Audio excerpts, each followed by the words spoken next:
আজকে আমরা সদলবলে যাচ্ছি একটা ইন্ডিয়ান রেস্টুরেন্টে, কিন্তু একটা কোয়েশ্চেন সবসময় মাথায় আসে যে ইউএসএতে ইন্ডিয়ান ফুড আসলেই কি অথেন্টিক লাগে? যে কোনো রেস্টুরেন্টের মতনই এই ইন্ডিয়ান রেস্টুরেন্টগুলোতেও কিন্তু প্রথম যে ইমপ্রেশনটা সেটা হচ্ছে যে এখানকার অ্যাম্বিয়েন্স খুব ক্লিন, অর্গানাইজড, আর এখানে কিন্তু হাইজিন মেনটেন করা হচ্ছে ম্যান্ডেটারি। হেলথ ইন্সপেকশন খুব স্ট্রিক্টলি হয়, তাই ক্লিনলিনেসে কিন্তু কোনো রকমের কোনো কম্প্রোমাইজ এখানে পাবেন না। এই যে রেস্টুরেন্টটা দেখতে পাচ্ছেন, এটা কিন্তু গত 1 মাস আগে নতুন এখানে ওপেন করেছে, আর এটা বাড়ির থেকে আমাদের দূরত্ব গাড়িতে করে মাত্র 7 মিনিট, মানে আমাদের বাড়ির সব থেকে কাছের ইন্ডিয়ান রেস্টুরেন্ট। এছাড়াও কিন্তু আরও একটু দূরে দূরে মোটামুটি 20, 25, 30 মিনিট দূরে দূরে কিন্তু আরও বেশ কিছু ইন্ডিয়ান রেস্টুরেন্ট রয়েছে। এখানে কিন্তু চিকেন, মাটন, মাছ সবই পাওয়া যায়। আর বিরিয়ানি শুধু একরকম না, বিরিয়ানিরও কিন্তু এখানে প্রকারভেদ পাবেন। 4 থেকে 5 রকম টাইপের বিরিয়ানিও কিন্তু রয়েছে।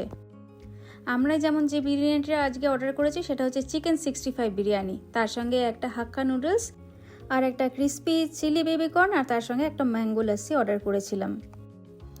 খাবার দেখে প্রথমে ওয়াও লাগে, প্রেজেন্টেশনও খুব সুন্দর, বাট টেস্টের ক্ষেত্রে কিন্তু একটা ইন্টারেস্টিং ব্যাপার আছে। স্পাইস লেভেল ইউজুয়ালি আমরা মাইল্ডই রাখি, এরপরে আপনি যেরকম চাইবেন সেরকম পাবেন, কারণ এখানে যারা লোকাল মানুষ তাদের টেস্টের কথাই কিন্তু মাথায় রাখতে হয়। আর আজকে দেখলাম রেস্টুরেন্টে আমরা তো ইন্ডিয়ানের রয়েছি, তার সঙ্গে চাইনিজ, এমনকি কিছু আমেরিকান, মেক্সিকান সবাই ছিল। তাই আমাদের দেশি অথেন্টিক ফ্লেভার যেটা স্ট্রিট ফুড বা হোম কুকিংয়ে পাই সেটা কিন্তু একটু মিস এখানে হতেই পারে। মানে ওই যেটাকে আমরা বলি ঝাল খাবার, সে ততটা ঝাল কিন্তু এখানে পাবেন না। যতটা পারলাম খেলাম, আর বাকিটা কিন্তু বেঁধেও এরপরে বাড়িতে নিয়ে যাব। আর সব থেকে ইন্টারেস্টিং ব্যাপার কি জানেন?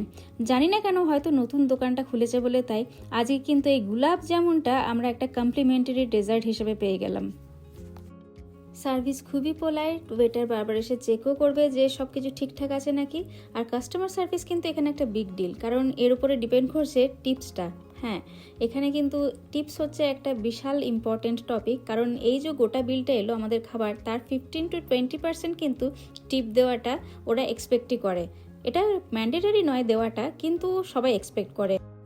তাই ওভারঅল এক্সপিরিয়েন্স বলতে পরিষ্কার পরিচ্ছন্নতা, সার্ভিস, অ্যাম্বিয়েন্স, টেস্ট সবই কিন্তু মোটামুটি পারফেক্ট। তবে অথেন্টিক কিনা সেটা কিন্তু বলবো আংশিক, কিন্তু পুরোপুরি না। কারণ খাবারটা তো আর শুধু রেসিপি না, আমাদের মেমোরিজ, ইমোশনস, তার সঙ্গে স্ট্রিট ভাইবস সব মিলিয়েই কিন্তু অথেন্টিক লাগে। তবুও মাঝে মাঝে এই এক্সপিরিয়েন্সটা কিন্তু ভালোই লাগে, দেশের স্বাদ একটু অন্যভাবে পাওয়ার জন্য।